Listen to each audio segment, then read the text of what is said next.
திருப்படல்கள் 130 1 8 முடிய. ஆண்டவரே, ஆழ்ந்த துயரத்தில் இருக்கும் நான் உம்மை நோக்கி மன்றாடுகிறேன். ஆண்டவரே, என் மன்றாட்டுக்கு செவிசாய்த்தரலாம். என் விண்ணப்ப குரலை உம்முடைய செவிகள் கவனத்துடன் கேட்கட்டும். ஆண்டவரே, நீர் என் குற்றங்களை மனதில் கொண்டிருந்தால் யார்தான் நிலைத்து நிற்க முடியும்? நீரோ மன்னிப்பு அளிப்பவர், மனிதரும் உமக்கு அஞ்சி நடப்ப. ஆண்டவருக்காக ஆவலுடன் நான் காத்திருக்கின்றேன். என் நெஞ்சம் காத்திருக்கின்றது.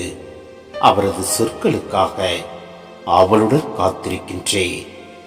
விடியலுக்காய் காத்திருக்கும் காவலரை விட, ஆம், விடியலுக்காய் காத்திருக்கும் காவலரை விட என் நெஞ்சம் என் தலைவருக்காய் ஆவலுடன் காத்திருக்கின்றது.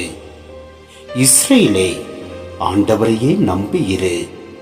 பேரன்பு ஆண்டவரிடமே உள்ளது. மிகுதியான மீட்பு அவரிடமே உண்டு. எல்லா தீவினைகளினின்றும் இஸ்ரேலரை மீட்பவர் அவரே.